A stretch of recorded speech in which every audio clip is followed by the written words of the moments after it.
à distance. À distance, il se passe aussi des choses. Juste vous raconter très brièvement, on a dans l'évangile une histoire d'une guérison à distance.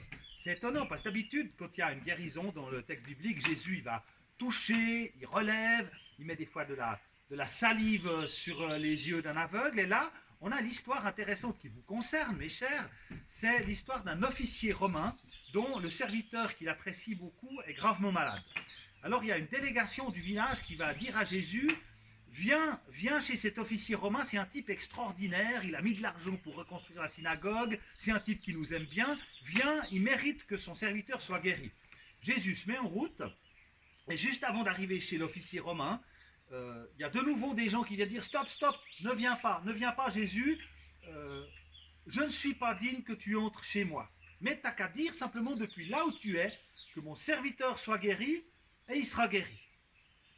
Et là, c'est là la clé de cette histoire, c'est que Jésus va dire: c'est extraordinaire, j'ai jamais vu une telle confiance, une telle foi. Et la guérison a lieu à distance. Intéressant cette période de pandémie. Un officier romain rejoint à distance par Jésus et il se passe quelque chose d'un renouveau, d'une guérison. Ce que je souligne, c'est qu'en fait, ce qui va déclencher la réaction de Jésus positive, l'émerveillement de Jésus, c'est pas la carte de visite, c'est pas le CV de l'officier romain. Quand bien même tous les gens du village disent: c'est un type extraordinaire, il a mis de l'argent pour nous. Jésus ne s'intéresse pas à notre CV.